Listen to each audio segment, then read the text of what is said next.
சில்லறைக்கு நடுவில் 10 ரூபாய் இருக்கு மாமா. எல்லாத நோட்டான்னு பாடல பசு மாட்டிய பொம்மை கண்ணு குட்டி வச்சு ஏமாத்துறாங்க இந்த ஊர்ல. இவங்க ரூபாய் நோட்டு போட போறாங்க. அப்ப நான் போட்டா யாரோ இவங்கள இருக்க சொன்னாப்ல போவேன். பாட்டு காசு. ஆமா பெரிய லதா மங்கேஷ்கர் இது. குழந்தை தொடர்ந்தால குமிஞ்சு போகுதீங்க. ஆமால இவங்க பெரிய கிஷோர் குமார். வாயை திறந்த உடனே வாரி கொட்டுதாக்கும் கூடையில. அடே உங்க மதுரை திருச்சி பக்கம் கேட்டு பாருங்கிறேன். இந்த 5 கட்டு ராஜப்பா கீழே இருந்து புடிச்சு மேல தூக்குறான்னா நேர கூரைக்கு போயிருமாக்கும். அடிங்க தகுதி தகுதித்தா. இந்த பட்டமா இல்லாம விட்டு பாருங்கிறேன் உங்க சங்கீதத்தை. விடுறேன் விட்டு பாக்குறேன். இத பட்டி நம்ம சங்கீதம் வராதா? கூட்டம் சேராதா? இந்த இந்த பிச்சை காசு ஓடு கழுத நான் சொந்தமா கத்திக்கிறேன். கத்து கத்திக்க. என்னமா இவங்க கூட ஆடித்தான் எங்களுக்கு குழப்பம் நடக்கிற மாதிரி. எங்களுக்குள்ள வீடா வித்து பொழைச்சுக்கிறோம். சொக்கா தூக்குங்கடா பொட்டிய. இனிமே எந்த மூலத்தை அடிக்கிறாங்கன்னு பாப்போம். வாங்கடா. சரிக்கா. ஆமா ஊர்ல வேற மேளமே இல்ல. இவன் ஒரு மேளம் தான் போவேன். ஏய் போனது போக மிச்சோட பாடா. சாப்பாடு சேருமா சாய சேருமா? 5 ரூபாய் சொச்சா இருக்கு மாமா. 5 கட்டையில கத்தி 5 ரூபாய். கவலைப்படாதீங்க மாமா. இந்த 5 ரூபாய் போக வீட்டுல உண்டியில 20 ரூபாய் இருக்கு. சாப்பாட்டுக்கும் சமாளிச்சுக்கினேன். வாடகை பணத்தையும் கொடுத்துக்கலாம். அட வயிறா பிரச்சனைங்கிற. அழகா படிக்க வேண்டிய பிள்ளைங்க இப்படி ஆடி பாடி ஐயா சாமின்னு காசுக்கா கை நீட்டினா சங்கடம் இல்லையா? இன்னைக்கோ நான் வர்றவங்க யாராவது தாடியா? டாடி இல்ல மாமா, டாடி. அவரு உங்களை பார்த்தாங்கன்னா தெருவுக்காய பிள்ளைங்க வந்துட்டாங்கன்னு சங்கடப்படக்கூடாது. எவனோ ஒருத்த மாமா பிள்ளைகள் நல்லா படிக்க வச்சான்னு சந்தோஷப்படும். உங்க அப்பா வரும்போது நீங்க எல்லாம் ஸ்கூல்ல படிக்க. மாமா அப்பா உங்களை பார்த்தா நிச்சயமா சந்தோஷப்படுவாங்க. படாம பட்டுதான் ஆகணும். ரோஜா செடி ரோட்ல கிடந்தா அதை மிதிச்சுட்டு போறாங்களே தவிர மதிச்சு யாரும் எடுக்க மாட்டாங்க. நான் எடுத்திருக்கேன். ஒண்டி கட்டியா இருந்த இப்ப குடும்பம் ஆயிடுச்சு.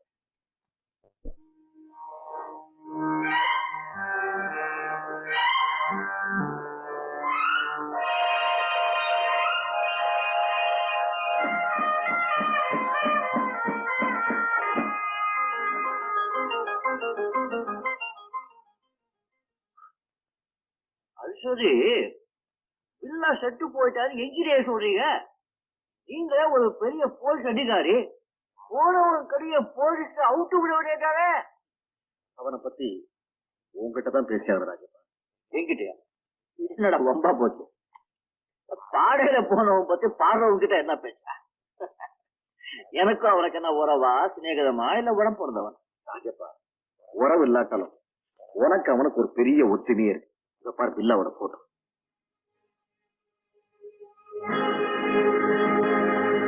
இது பில்லாவா? எங்கிட்டயே ஓடுறீங்களா? இது பில்லா இல்ல. இல்ல இவன் தான் பில்லா. அப்போ இவனுக்கு பதிலா என்ன? நீ பில்லாவ மாறும். நல்லா இட கதை. அம்மா என்ன விட்டுடுங்க. இப்படா சொன்னீங்க அவன் ஆளுங்க 3 நாள் புது கையாளர்களை கொண்டாங்க. அஜப்பா அஜப்பா என்ன சொன்னாலும் புரிய மாட்டேங்குது. இந்த நல்ல காரியத்தை செய்ய பயப்படுங்க. சாமி இந்த பயங்கிற சொல்லோட அர்த்தம் இப்ப எனக்கு கொஞ்ச காலமா தான் புரியுது. நான் தனிக்கட்டியா இருக்கும் போது தைரியமா தான் இருந்தேன். அப்போ நீங்க இதை சொல்லி நீங்க என்ன சரி விடுறா ஆலியன் சாவு நூலியன் சாவு வந்துட்டு இருப்பேன். சாமி இப்ப நான் ஒரு டிக்கெட் இல்லை.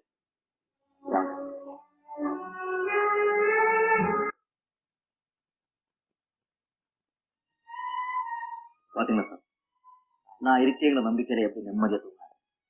இந்த தூக்கத்தை கெடுக்குமா? இந்த பிஞ்சு குழந்தைங்களுக்கு துக்கத்தை உண்டாக்குமா? ஆனா எவனோ ஒருத்தன் பில்லா வேஷம் போடுறான்னு தெரிஞ்சுக்கிட்டாங்கன்னா மோசம் போயிடுது. நான் வாயை பிறந்துட்டா இதுக்கு வாய்க்கு யார் சாமி சொல்ல போடுறேன். ஏழுங்க பத்தி மீட்டிங் பேசுவானுங்க. ஆனா ஊட்டி உலக ஒரு பைய கூட வர மாட்டான் சார். ராஜப்பா ஊராம் பிள்ளைங்க மேல பாசத்தை ரொம்ப என்ன தம்பி தங்கை இல்லாத அனாதையாச்ச சாமி. எனக்கு பாசம் இருக்காதா? அதுகளும் பாவம் என் மேல உசிரியே வச்சு. இந்த பிள்ளைங்க மேல எவ்வளவு பாசம் காட்டு. அவங்களை எப்படி வளர்க்கணும்? கௌரவமா கண்ணியமா வளர்க்கணும். இந்த திருவிழா ஆடி பாடி திருத்துருவா அலைஞ்சி கேவலமா பிடிச்சு எடுத்து வளர்க்கணும். பயிர் பெருசா வாழ்க்கை பெருசா. 4 பிள்ளைங்க வாங்கி படிச்சு பட்டம் வாங்கி என்ஜினியர் ஆக வேண்டாமா? டாக்டர் ஆக வேண்டாமா? சுவாமி குழந்தைங்க தெய்வம் தான். தெய்வத்தை தெருவில் விடக்கூடாதுதான். ஆனா இதுக்கு நான் எப்படி படிக்க வைப்பேன்? எங்க போவேன்? அதுக்கு வேண்டிய எல்லா ஏற்பாடுகளும் நான் பண்றேன். அவங்க ஹாஸ்டல் சேர்க்கிறேன். அருமையா படிக்க வைக்கிறேன். உன் கனவெல்லாம் நான் பூர்த்தி செய்யறேன். ஆனா இத்தனையும் நீங்க சொன்ன நான் செஞ்சா செய்வீங்க. எனக்கு இறக்க வச்சு பாசம் இருக்கு. வில்லாவும் கூட்டாளியும் எனக்கு எதிரி. உழைச்சு பிழைக்கிறதா வாழ்க்கை நினைக்காம அடிச்சு பிழைக்கிறதா வாழ்க்கை நினைக்கிறாங்களே, அவங்க இந்த நாட்டுல இருக்காமா? இந்த குழந்தைகளுக்கு நீ இருக்க. ஆனா அவங்களால அனாதையான பல குழந்தைகளுக்கு யார் இருக்காங்க? சொல்லு ராஜா, சொல்லு. என்ன மன்னிச்சிருங்க சாமி. இந்த மழை மண்டைக்கு இன்ச்சின்ச்சா ஏத்தணும். சாமி, உங்க சொல்லுக்கு சம்மதம். Thank you Rajappa, thank you Rajappa. என் லட்சியம் நிறைவேறி நம்பிக்கை எனக்கு வந்துருச்சு. உன் லட்சியத்தை நான் நிறைவேற்றிருக்கிறேன். இனிமே இந்த பிள்ளைங்களுடைய எதிர்காலம் என்ன சேர்ந்தது? அதோட அவங்க அப்பா யாரு, எங்க இருக்க?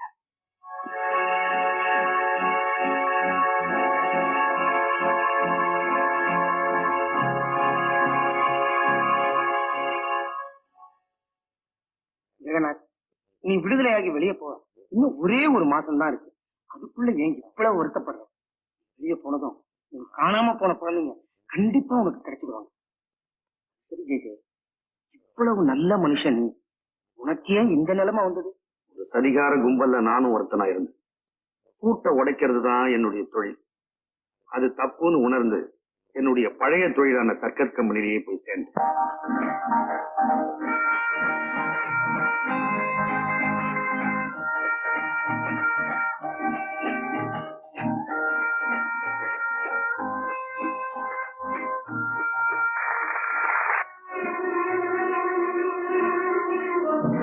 Hello J.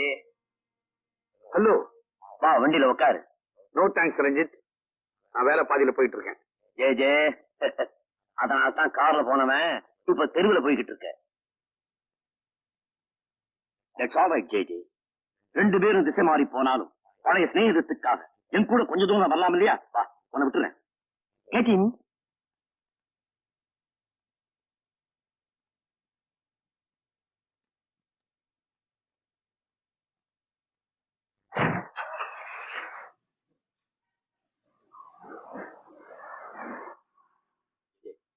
உன்னால எனக்கு ஒரு காரியம். Driver, stop the car. J, இனி நீ உன் பதில சொல்லலையே. நான் தான் ஆரம்பத்திலேயே சொல்லிட்டேனே, உன்னுடைய பாதை வேற, என்னுடைய பாதை வேற. இடியட் மாதிரி பேசுறிய. இந்த சர்க்கஸ்ல உனக்கு என்ன கிடைக்கும்? நான் சொல்ற காரியத்தை நீ செஞ்சா உனக்கு 1.5 லட்சம் ரூபாய் கிடைக்கும். No chance. ரஞ்சித், பாடுபடுறதுதான் தொழில், கூட்ட உடைக்கிறது தொழில் இல்ல. என்ன பையன் அழறீங்க? மம்மிய விஜய் ஹாஸ்பிடல் கொண்டு போயிட்டாங்க டாடி. ஆஸ்பத்திரிக்கா? எதுக்கு? ஆமா டாடி, மாடிப்படியில இருந்து மம்மி தலை குப்புற விழுந்துட்டாங்களா. அடுத்த வீட்டு ஆன்ட்டி ஆஸ்பத்திரிக்கு போன் பண்ணி மம்மிய காமா இருங்க, யாரும் அழாதீங்க. அம்மா ஒண்ணும் ஆகாது, நீங்க தைரியமா வீட்டுல இருங்க. நான் ஓடி போய் அம்மாவை கூட்டிட்டு வந்துடுறேன். இந்தா. உங்க மனைவியோட நிலைமை ரொம்ப சீரியஸா இருக்கு மிஸ்டர் ஜெகநாத். உடனே ஆபரேட் பண்ணி ஆகணும். அதுக்காக வெளியில இருந்து ஸ்பெஷலிஸ்ட வரவழைக்கணும். அதுக்கெல்லாம் பணம் அதிகமா செலவாகும். உங்களால டாக்டர், எவ்வளவு செலவானாலும் பரவாயில்ல, நீங்க தான் தெய்வமா இருந்து என் மனைவியை காப்பாற்றணும். நான் பணத்தோட வந்துடுறேன் டாக்டர். பணத்தை பத்தி அப்புறம் பேசுவோம். முதல்ல நீ வேலையில இருக்கியா இல்லையாங்கிறத பத்தி முடிவு பண்ணுவோம். என்ன சார் சொல்றீங்க? வேலையை பத்தி இப்ப என்ன பிரச்சனை? எதுக்கு என்னங்கிற கேள்வி இப்ப வேண்டாம். உன்னை நான் டிஸ்மிஸ் பண்ணிட்டேன், நீ போலாம். காரணம் இல்லாம எப்படி சார் டிஸ்மிஸ் பண்ணுவீங்க? விளக்கம் சொல்றதுக்கெல்லாம் இப்ப நான் தயாரா இல்ல. You can go. எனக்கு வர்ற கோபத்துக்கும் கழுத்தை பிடிச்சு நெரிச்சிடுவேன். ஆனா என் மனைவி இருக்கிற நிலையை நினைச்சா. வெரி குட் மேனேஜர், சொன்னபடி செஞ்சிட்டீங்க. பட் ஒன் திங், நாங்க தான் ஜெய தூக்க சொன்னாங்கிறத யார்கிட்டயாவது சொன்னீங்க, நாங்க உங்களை மேல தூக்கிடுவோம்.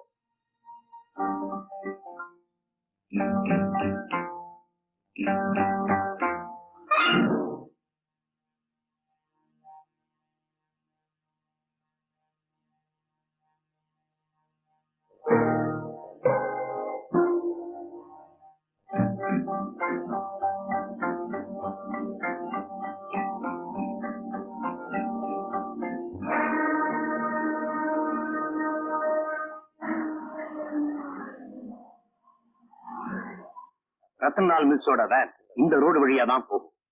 இது லெவல் கிளாஸ். இந்த இடத்துல தான் நீ வேனுக்குள்ள போகணும்.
அடையாளம் தெரியுதா ஜே? இது ஒரு சிகரெட் கேஸ். வேன்லயே விட்டு வந்து அவனை சர்ச் பண்ணுங்க.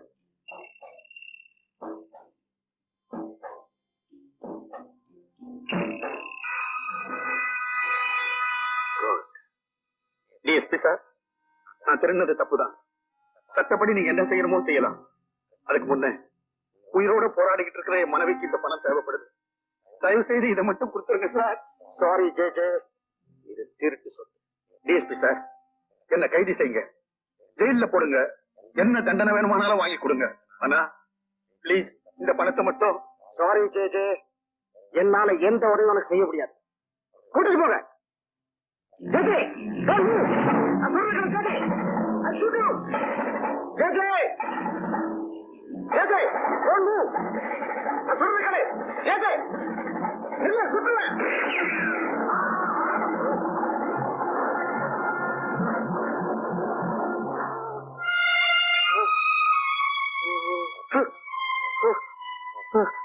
அன்னைக்கு என் காலில் பட்ட குண்டடியால அந்தரத்துல கைப்பு மேல அனாவசியமா நடந்து கை தட்டல் வாங்கின இந்த சேச்சு இன்னைக்கு சாதாரண தரையில கூட நடக்க முடியாம கஷ்டப்படுறோம். என் மனைவி ஜானகி ஹாஸ்பிட்டலையே செத்து போயிட்டான். அதுக்கப்புறம் என் 2 பிள்ளைகளும் எங்க போச்சுன்னே தெரியல. ஒருவேளை அவங்களும் செத்து போயிட்டாங்களோ உயிரோட இருக்கிறாங்களோ தெரியல. இவ்வளவுக்கும் காரணம் இரும்பு மனசு படைச்ச அந்த டிஎஸ்பி. அவனை நான் கடைசி வரைக்கும் விட போறதில்லை. கருப்பையா, பழிக்கு பழி கருப்பையா, பழிக்கு பழி.